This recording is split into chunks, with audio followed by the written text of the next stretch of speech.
Ladies and gentlemen, thank you for tuning in. I'm Antara and you're watching Point Break. I want to start with something that was a little strange, a little bizarre.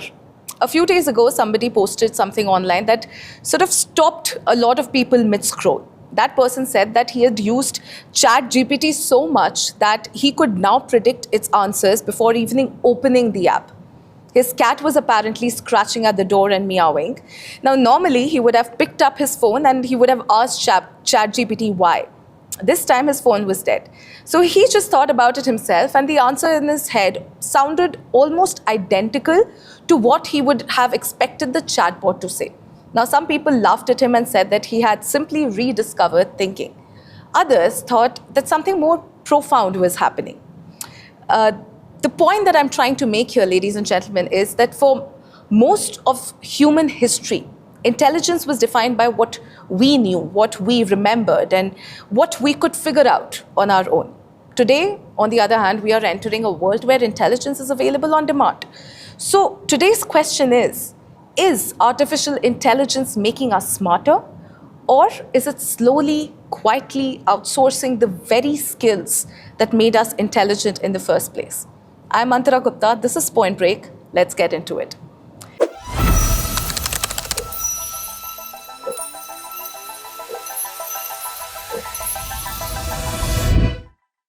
Today I have with me two guests who both live and work at the intersection of technology, people, and how humans actually grow.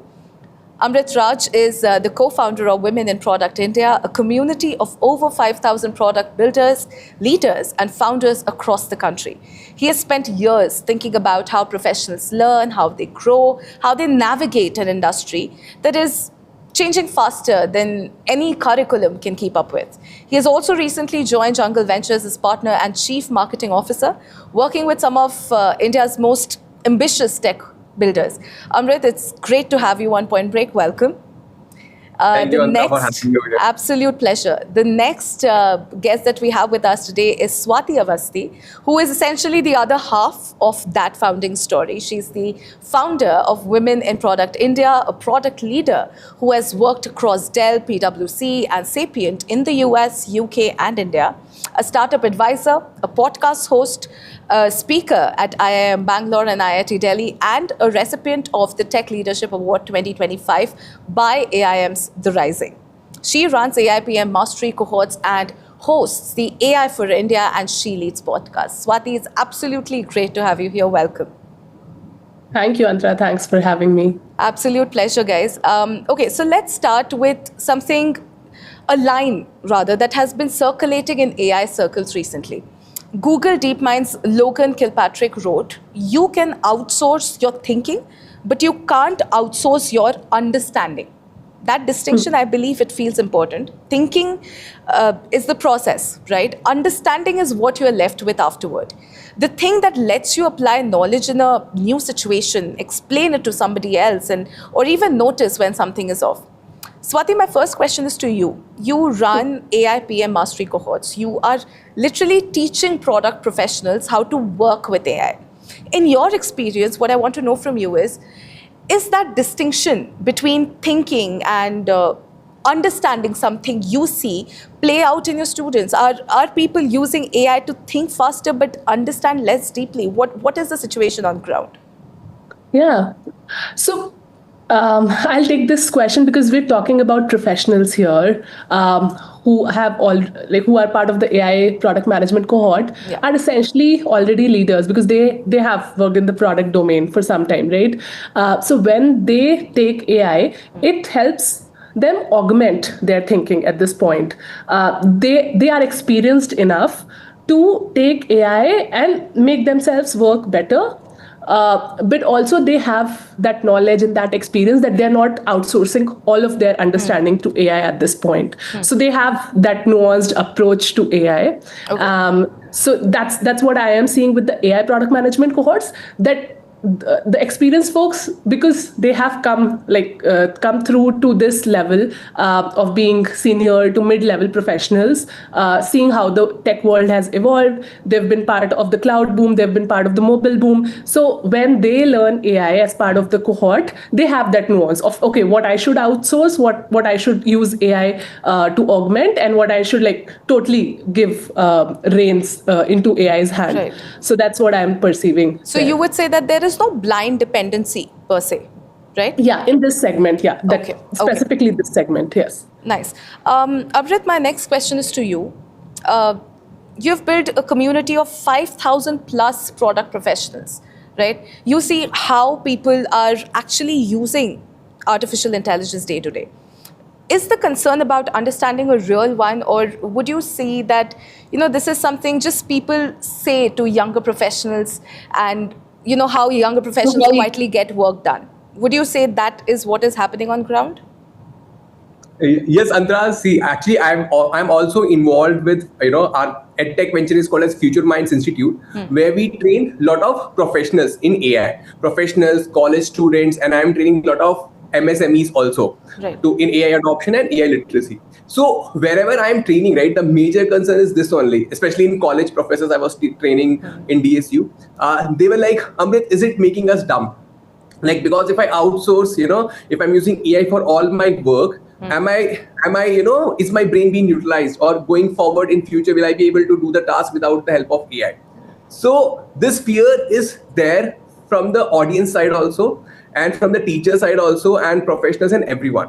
Now, talking about how do we look at it, how I look at it from a trainer's perspective is, when calculators came into the market, right, there was again this questions, right, calculators should not be allowed, and there was protests against use of calculators in exams and everything. But nowadays, if you see, calculator is a part of our curriculum, and in many exams in CA and all, it is already allowed into the exams, right?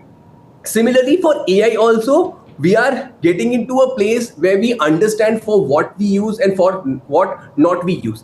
The ecosystem is still evolving. But yeah, that is where trainers like me and Swati and other folks, and you guys as well, spread the awareness about where all it can go wrong. And I would add here, there's a study by MIT and Carnegie Mellon and UCLA. These group of colleges, they did a study where they found out there is a cognitive offloading. The more we use AI, and our neural activity drops down. So what they did basically is, they divided a group of students, a small sample size, I guess 50 plus, into 3 groups. One group using AI, one group using Google search, and one group using old school method of using books. And they studied their brain activity. And the most brain activity was found in the people who are using books, and least was found in the people who are using AI. And after 6 months down the line, they asked the participants about the same task. They were not able to recall. The people who used AI, they were not able to recall the task. But people who had done the hard way, they were able to recall this task. So there is some cognitive what should I say, downgrading, and we are not able to use our brain to the fullest. But that is the new world where we live in, the new the way in which we operate, and there are going to be new parameters on which we are going to be judged. So yeah, and bringing in the right thinking around this among students, amongst professionals, and whoever is using AI, the onus lies on trainers and people who are building in this domain. Absolutely, Amrit. In fact, I think in an era where artificial intelligence is so much into the picture, I believe it is very imperative for us to, walk with AI instead of walking behind it, right? It's Exactly. time we start using artificial intelligence as an asset. But of course, like you very correctly pointed out, the dependency is something that people are concerned about. Which brings me to my next question, and this is for the both of you. Would you say understanding could exist without the effort that, whatever effort you needed to traditionally produce it, or is it the effort itself which is part of what creates the understanding? Yeah. I would. Okay, Swati, go ahead. You want to take it, Amrit? No, please, you go ahead. Antara, I would like to go towards that I think, the thinking or perspective where we say that, okay, understanding only the full spectrum of understanding something only comes when you go through that effort, the extra effort that you take to make yourself actually become good at something, right? That you're trying to accomplish, give it its due of like till you reach from point A to point B, from zero to one journey. Like you have to go through some efforts, and where like now if we bring AI into the mix, if we like how we look at it, if AI is intelligence that is kind of adding on to the intelligence that we already have, that is probably a little bit of a plus. But I would say AI at this point is how it's helping you work faster. It's not augmenting that effort. It's not like it can't replace the effort that you are taking to get to that actual understanding from zero to one. Because where AI is at this point, it's only trained with all of the understanding of humankind and the internet that has already existed. So the creativity element and the new age thinking, the originality, that has to come in the upcoming years and ages, that AI lacks that. It's not going to produce it. It is not going to like grow those brain muscles or that creativity that it has not been fed, that already exists. So that effort that leads a human to a specific understanding, that still has to come out from human intelligence and then get fed into AI for it to become more smarter. Understood. Amrit, you want to add on to that? Yes. Yeah. So as rightly said, effort depends on where we are putting the effort. Earlier, I had to go through thousands of links, select one or two links which is good for and then read through it. Now, what AI does is, instead of going through all the 1,000 links, it gives me, these are the 10 links, just read through it. So the reading part, I would want to put effort rather than searching part. So once AI sorts that out and gives me these specific, let's say I want to learn marketing. Okay, out of 1,000, earlier, what's the approach I used to do is go to Google and look for the videos on YouTube, or let's say, look for the articles, or, so, and then out of that 100 or 1,000 articles, I'll select one or two. Now AI gives me, these are the 4-5 articles.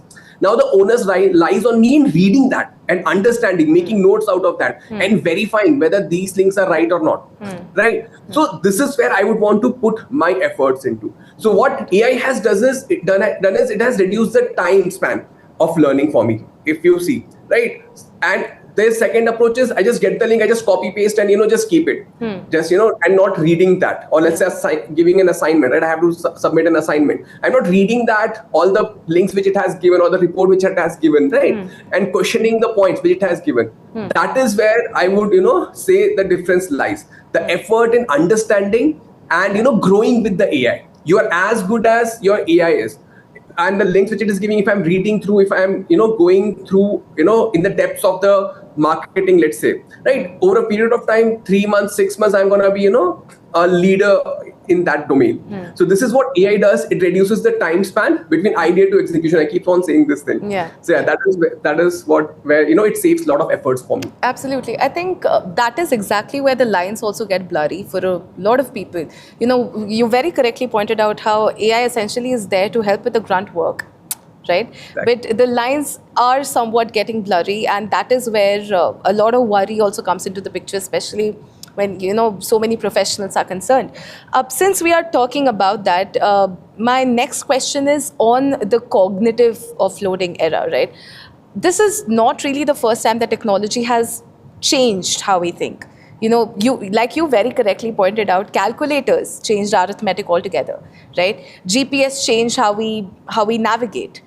Search engines changed memory. We stopped memorizing facts because now we can look them up in less than 10 seconds.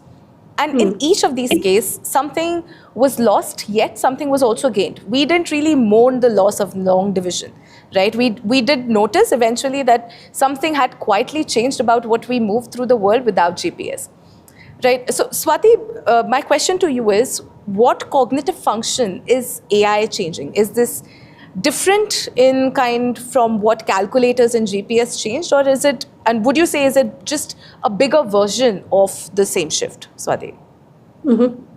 I would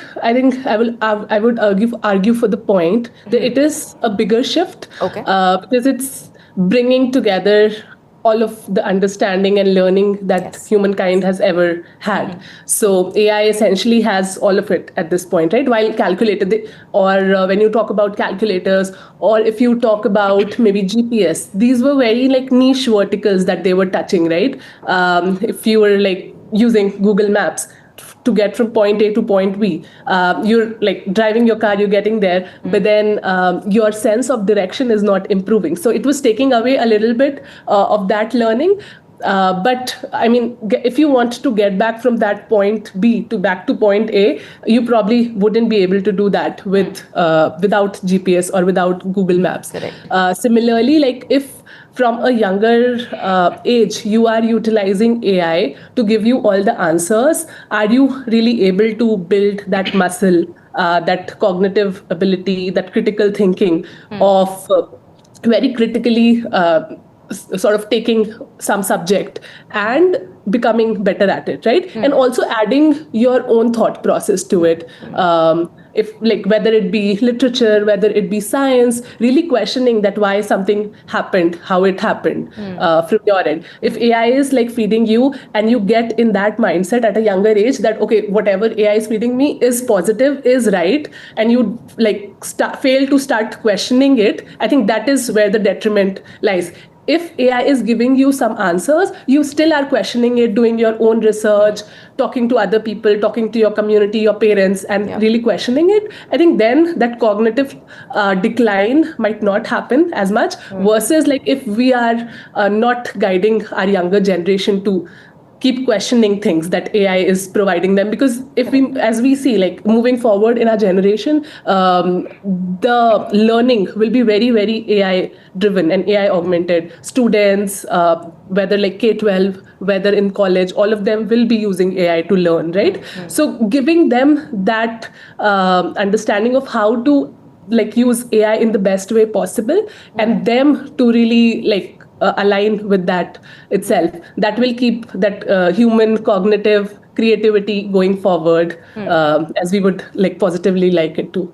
Absolutely, and I couldn't agree with you more on that, Swati. In fact, I believe that AI literacy is the need of the hour, right?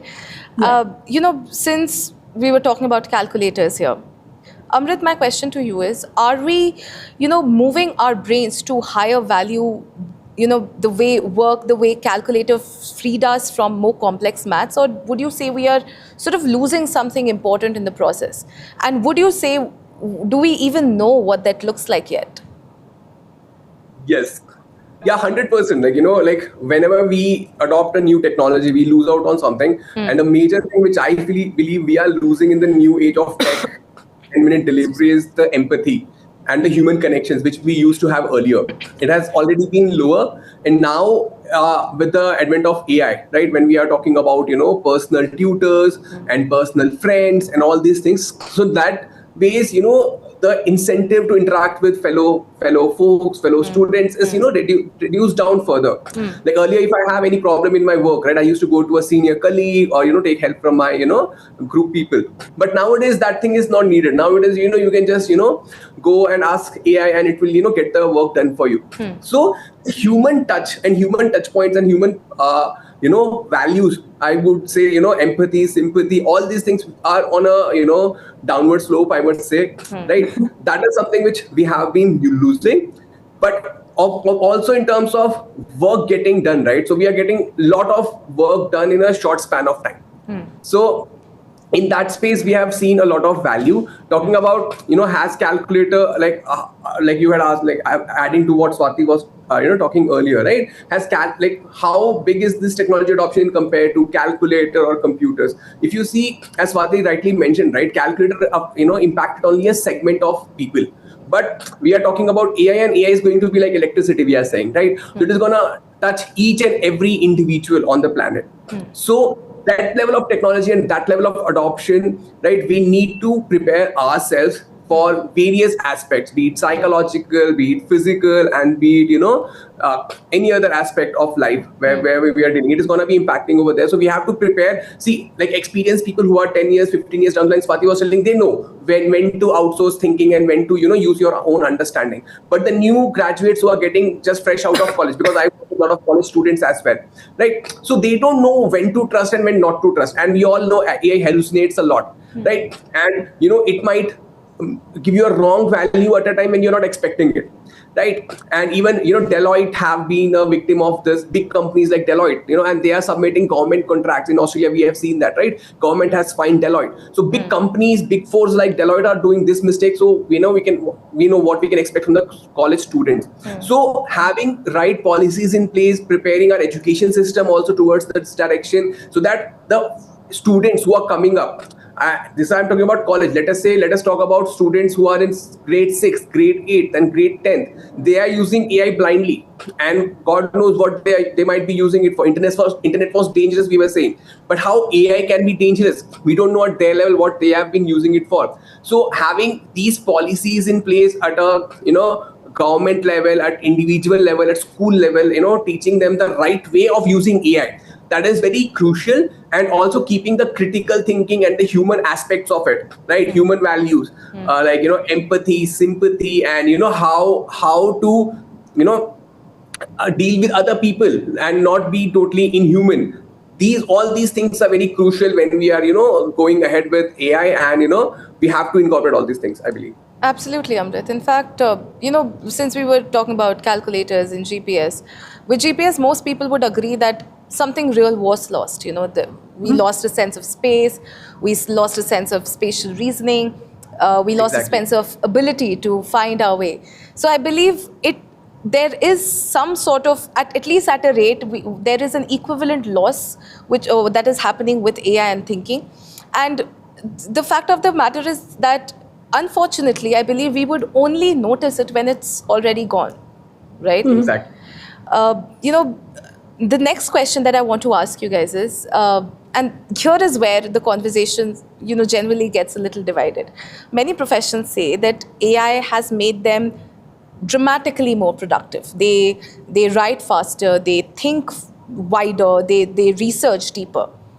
On the other hand, there is also a section that that says that the dependence is growing faster than the capability itself. That people are relying on a tool without actually getting better at the underlying skill. Amrit, this question is to you. You're now at Jungle Ventures, working with founders building AI companies. You also, I believe, co-built a community of product professionals. How do you distinguish augmentation from dependency? And what does one actually look like in practice? So yeah, I am the live example of too dependent on AI. So because like earlier, I create a lot of proposals and investor pitches, right? So earlier it used to take me anywhere between 1 to 2 weeks to create a proposal, and nowadays I have created skills which helps me create a proposal in just 10 minutes. And guess what? If the AI or Claude is not working, I cannot operate. That is the level of dependency I am into, right? But having said that, at the same time, what I believe is it helps me get many things done than I was able to do earlier, because it frees up a lot of time. Yeah, there are chances that these AI tools might get banned or they might get more expensive, but still I would say I have a lot more to gain than to lose. Being a small entrepreneur or a budding entrepreneur, right? I have a lot to gain and very less to lose. So that is where it is very beneficial for me. But if you're a big enterprise or a big company, at that level, you start, looking at things very differently. You start looking at things at a granular level, right? You start looking at basically, token optimizations, and, you start looking at various, ways of start developing prompt libraries and all those stuff. So talking about dependency, I would say 100% the dependency is there, and I cannot operate without AI. But at the same time, it has freed up so much of my time that my business has grown, very much after I've started actively using AI and, into my day-to-day workflows. And all the employees in our company, we have a policy that, they should use AI actively. We provide them all the subscriptions. And, anyone who's not adopting AI, we see, them as not a good fit for our organization. So yeah, dependency is there, but we get a lot of work done, and we believe in getting work done because that is something which we can measure. And if it is not there, then there will be a difficulty, but that difficulty will be for everyone else as well. It's the same logic, really. You walk with it rather than walking behind it. Yes. Exactly. Right. Thank you for answering that, Amrit. Swati, my question is to you now. You teach AI PM mastery, right? At what point would you say does convenience become cognitive outsourcing? Do you have a personal test that you apply to yourself, which is a way of checking whether you are using AI as a tool or, you're relying on it as a crutch? No, definitely. I think, that's a practice that I like to do, or that's an exercise I like to do with myself probably every week, because there's so much changing. AI is becoming more and more powerful every week, right? Something new is coming up. So I like to do that exercise of kind of sitting with myself and like how I am sort of outsourcing my work and a part of my thinking to AI is gradual. It's not like one day I'm waking up and I'm saying like everything AI is going to be my just agent or a replica of myself, or it's just like an autopilot that I'm outsourcing everything to it, right? So I'm like giving it things gradually, first like letting it just take notes for me, then build presentations for me, build proposals for me, and then having like probably a second AI or agent go through everything that's happening to see if like whatever like the first AI or first agent spit out is correct or not. So I'm like gradually doing that exercise with my AI and sitting with myself and thinking, okay, what if like next week all of this goes away? Because if you see like Fable 5 was banned within a week or so, and some people had started using it actively, but you have to like do that exercise with yourself and see, okay, this is what I'm outsourcing to it, or this is what it's helping me build. Or even if like a product that an enterprise is building, there is a very critical API or element that they are putting their product towards, right? So you need to think that if it goes away, what is the fallback? And are you ready for it? If that happens, what are the trade-offs? Will you lose business? Will your costs go up? And are you prepared for it? I think in the world that we are living in right now, anything can happen. So we need to be prepared for that and be answerable to it, unless like you have a lot of VC money that you can probably fall back on and not worry about that much. But yeah, if you are, I would say, a cost profit business, you're operating on a profit, or you're bootstrapped, then you still have to think about what happens in the next week if something changes, right? So that's something that I try to do, and also like build that in the concepts I teach in my product management classes, because product managers have to evaluate everything when they have to start like thinking about a particular product or a feature. They have to have the whole context. They have to do all the research through all the channels, their competitors, everything that's happening like macroeconomically across geographies, right? So evaluating that, those evals and evaluation at this point is what separates a traditional product manager with an AI product manager, right? So I think the biggest muscle that product leaders and managers can hone right now is evaluating how AI is going to affect your business and your product. Right. And there is no stone cold answer, I believe, that whether you should be using AI or you shouldn't be using AI. Again, it's a very gray space, right? Shifting focus now, and this is the finding that I think, catches people off guard. Right? AI was supposed to save time. It was supposed to reduce repetitive work. But, growing research suggests that there is something opposite that might be happening here, right?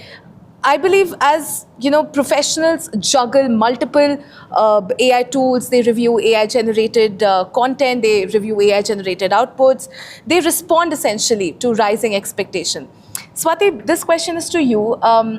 AI promised productivity gains and less busy work, right?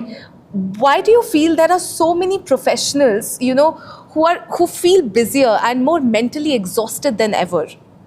Yeah. Is that your experience, talking especially to women in product across India?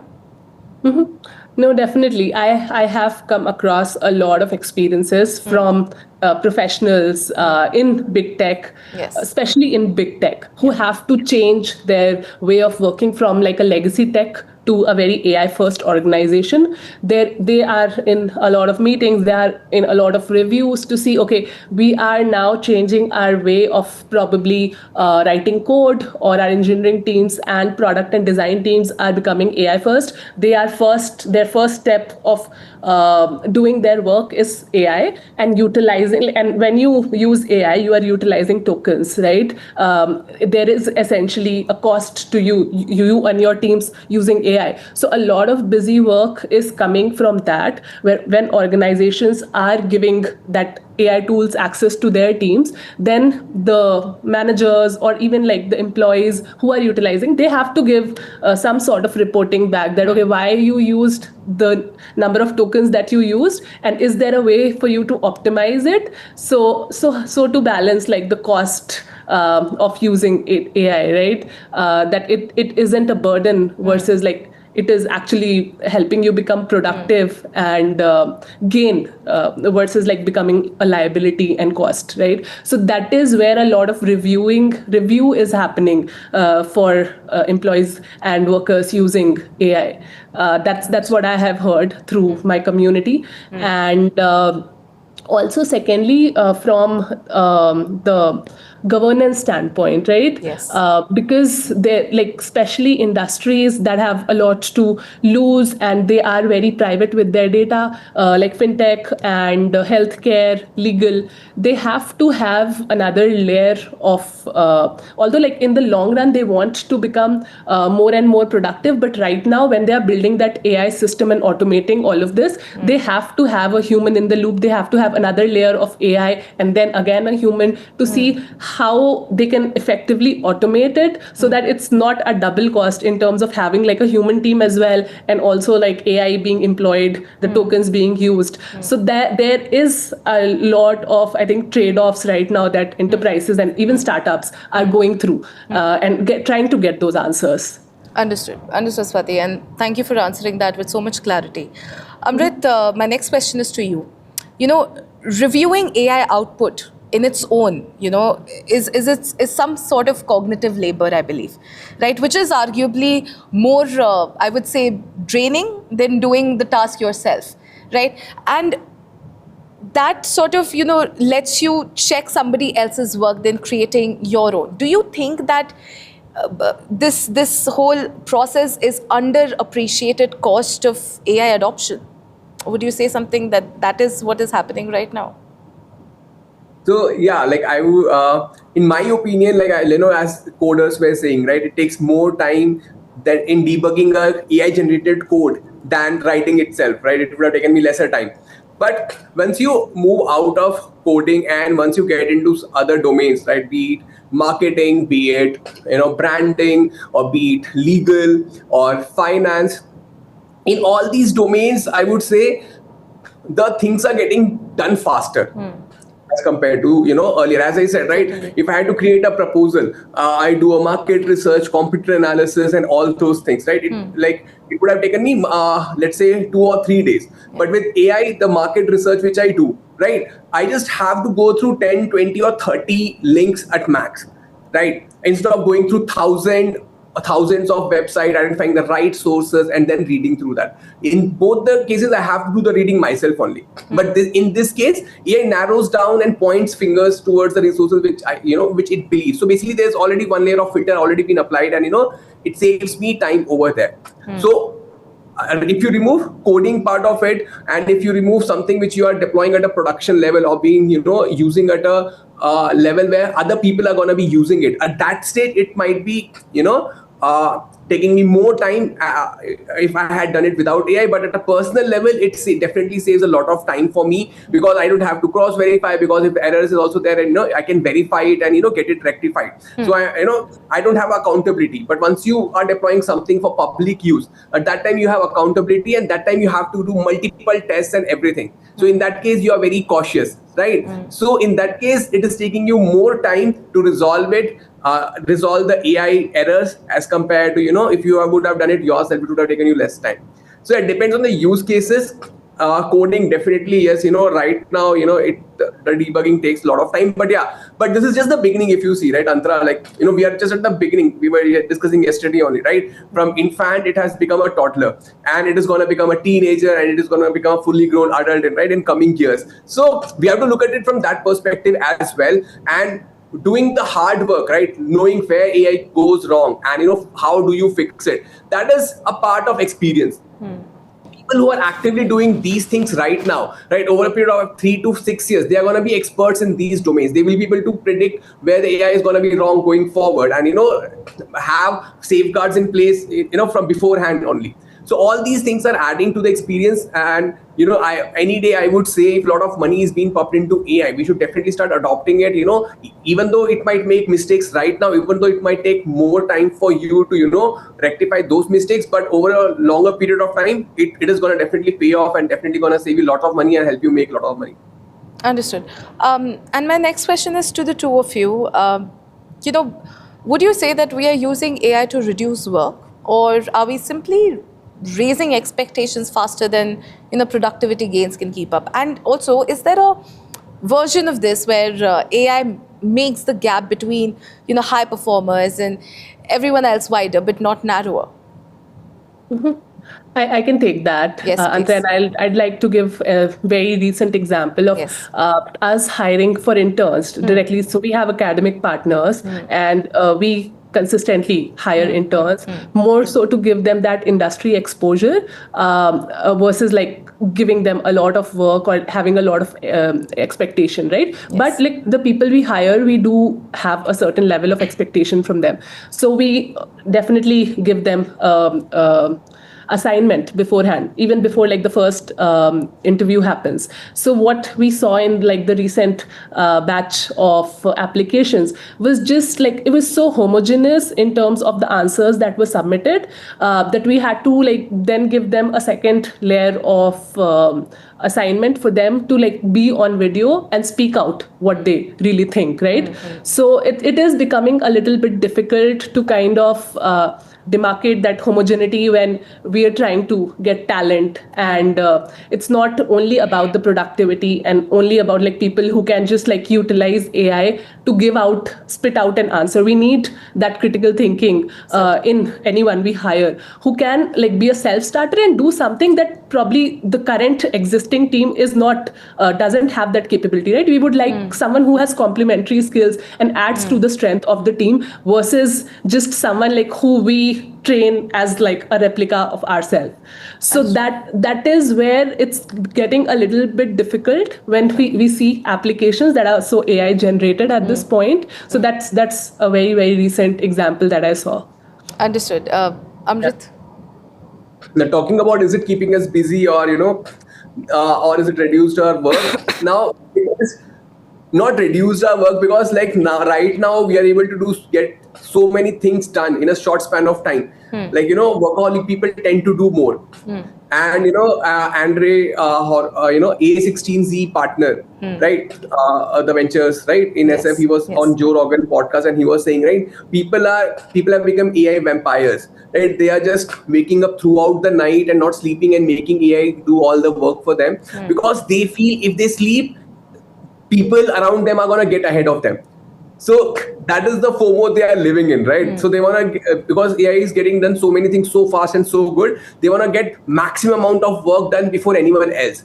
So that is one more aspect of it. Yeah, it is, we were expecting it to reduce our workload and free us some time, but it is doing such a good work. People want to get more things done. Similar with me as well. I used to feel it will free up more time, but yeah, now I'm occupied with 10 different things, other things, right? I feel I can do this thing as well. I can, accommodate 2-3 more, sessions, or, I can accommodate 2-3 more proposals, or I can, consult 2-3 more AI companies, because right now I have the bandwidth, because AI offloads a lot of my tasks, right? A lot of my research, a lot of my, learning is taken care by AI. And a lot of repetitive work which I used to do, I have created skills so that AI takes care of all those stuff. So yeah, so that ways AI has made me at least busier, and people around me have become more busier using AI than becoming freer. Understood. But Amrit. also, I do want to add to Yes, that, please. where Amrit made the point that he's able to take on more than before with AI. But it also necessitates, I would say, getting the real human feedback with, okay, you are taking on more, you're generating more documents or proposals, but getting that human feedback of, is it really up to the quality that they want, or is it affecting the quality at any point, right? So that becomes very necessary as well when we are doing more with AI, being in tune with the feedback. Understood. 100%, yeah. Understood. In fact, now I would like to ask both of you this question. Students, since we were talking about talent and younger professionals, let's talk a little bit about the students as well. They today can generate essays, they can solve problems, they can summarize entire books and explain complex concepts literally within seconds. Right? So the traditional model of education, that is, you read, you remember, you recall, and then you demonstrate. That model is sort of colliding head-on with the tools that can do all of this in an instant. Swati, you have, I believe, spoken at IIM Bangalore's Product Week and IIT Delhi's Tech Week. You are in rooms with the next generation of India's tech and business talent. How would you say the education by itself should evolve? What skills become more valuable as AI sort of becomes ubiquitous? Yeah. So I would like to. So the IIT and IIM product weeks and their fests were last year when I spoke there, and there were students there. So at that point, AI was just coming up, and the conversation was how students should be thinking about using AI more and more. They were still not as aware of anything apart from ChatGPT at that point. So the conversations then were making them aware of what all they can use.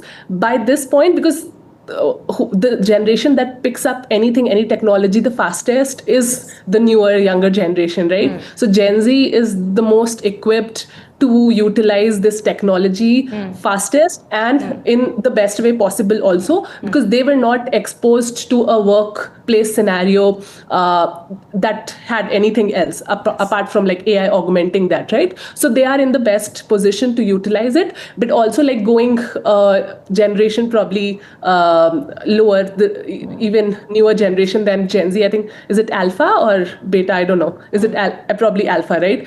So them, and we were having a podcast yesterday, and we had 2 students on the podcast, and we were having this discussion with them of how they are utilizing AI. So one was a college student doing their computer science in second year, and the other was student in their 12th grade going to take on their boards, right? Both of their answers were that their parents are very supportive of them using AI because they can see the productivity gain that and the lesser time that the students are able to give to their studies while getting more and learning more when they use AI. But their professors discourage them. Both of their professors don't want them to use AI and get the fundamentals and concept right first and then touch AI, right? But if you see, teenagers and students are rebels when they are in college and school. You can't deter them or stop them from using AI. Absolutely. So the new age,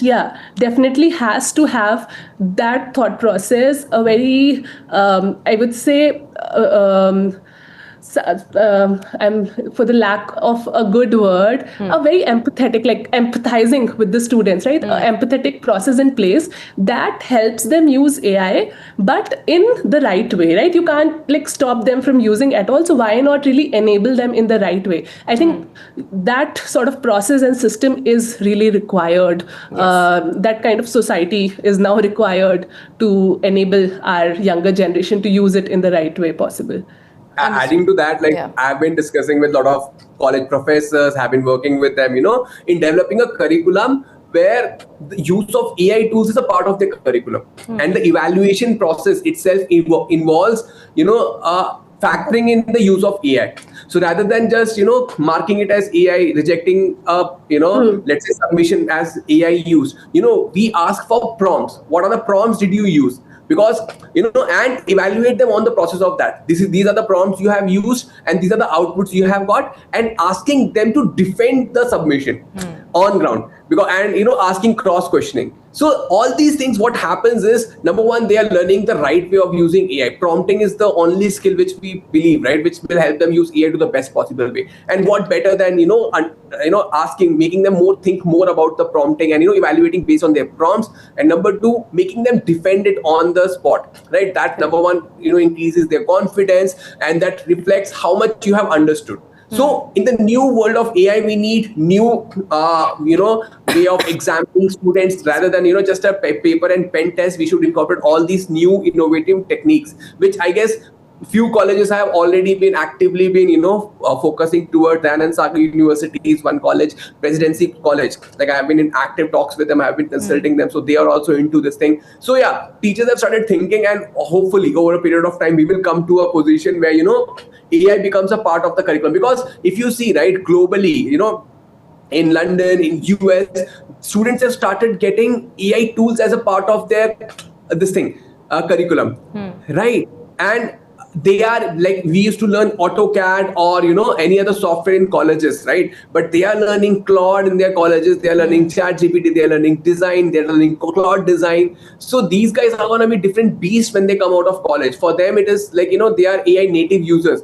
For them, the design, if they are working in design, they cannot think without all these AI tools. So these are the people who we are going to be competing with, or our students are going to be competing with. So I have been recommending all the colleges to start collaborating or partnering with these companies, ChatGPT or be it, Anthropic, and start providing access to AI tools or free credits or paid tools to students, so that they become a native user. They incorporate in their workflows, and by the time they are out of the college, they are very well versed with all these tools.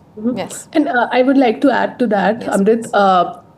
I think all of the points that you made are very valid. But like, if we see India as a country, right, we have the most number of, I think, engineers coming out, and even doctors like coming out of colleges, right? But I feel like so far, probably a couple of years back, the focus has been helping students develop a very specific, very technical sort of skill set.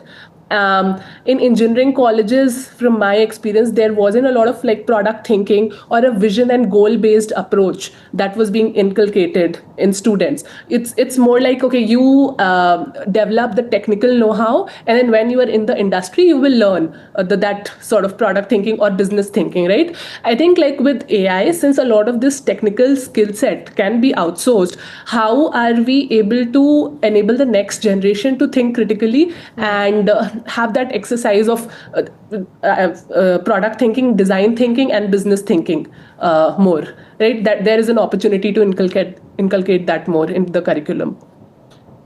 Thank you for adding that, Swati. I would like to move ahead now. One of the most consistent, I believe, observations among heavy AI users is this: AI can sound incredibly convincing when it is completely wrong. All about hallucination, right? Confident, it can sound well structured, it can also sound articulate. So, Amrit, my question is to you now. If people, increasingly rely on AI generated outputs, who would you say is really responsible for verification? Is it the user? Is it the platform? Or, is it the organization that has adopted that particular tool? 100% user. If something is coming out of my email, it is a proposal which I have sent through my email. I should take 100% accountability of that. I should have verified it. I should have verified each and every point. As I said, AI can reduce the time between idea to execution, but you should not expect it to do your work. I'll give you a very good example, Antara. Okay, like I was preparing a proposal for my investor. Okay, and the first draft was there. I asked it to make some changes. The second draft I got, I asked it to make some changes. In the third draft, the changes which I had asked, they were corrected, but it had made a mathematical error in some other place which I didn't ask it to touch. Okay, as a human tendency, you will only check the places where you have asked it to make changes, right? But but it had made an error somewhere else. So as a part of my training, I make sure I put this point across very clearly. It is my duty and my responsibility to read each and every point, even if it is a 100-page document. I want AI created document, or let's say a 5-page proposal, or let's say 10-page pitch deck. I have to go through each and every point, and I have to verify each and every number which it has given. If anything is coming out of my email, it is my responsibility. I cannot say, oh my God, AI did it, so you only asked me to use AI. No, that is the first point which we teach in all our workshop, that you are accountable for your AI. You are accountable of anything that is coming out of your email. Verified 2 times, verified 3 times. I even tell them to sleep on it. Like sometimes, if it's a high stake scenario, I sleep on my proposal. I cross verify, show it to my colleagues, I show it to my partners, and then only I send it across. So these are all the checks which we have to do. And to answer to your question point blank, it is the user who is responsible for anything that is coming out of his ID. Yeah, and that is not probably an answer a lot of people would want to hear, but I do second you on that. I mean, I think at the end of the day, the responsibility, does fall on us. Swati, the next question is to you. You run AI PM mastery cohorts.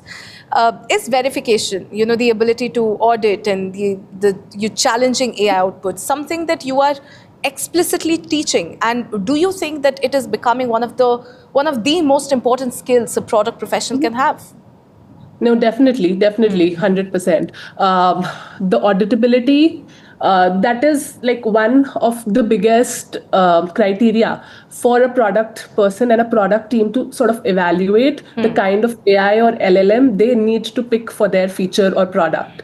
So we start with that in terms of the kind of data representation that model or that they have picked up, or like a small SLM that they are creating. So that they have to check that. They have to check the biasness of that data that it is spitting out, the representation of certain data sets and data points that it has. Yes. So all of this auditability is essential. Like to start with, product managers and product leaders have to do it first, and then move forward with their design and engineering teams to guide them that, okay, this is the best LLM, or this is the best model, or we need RAG on top of it, or we need to fine tune it more based on, okay, the kind of outputs it's giving out. So that is that you have to, like as a product professional, you have to start with that to eliminate those biases and stereotypes out of that data. Okay. The next question is for the both of you. Verification requires you to already know enough, right, about the subject to spot when something's wrong. Now, if a generation grows up using AI as their first port of call for that particular subject, where do you believe the expertise needed to verify it would come from? Would you say that this is sort of a circular problem?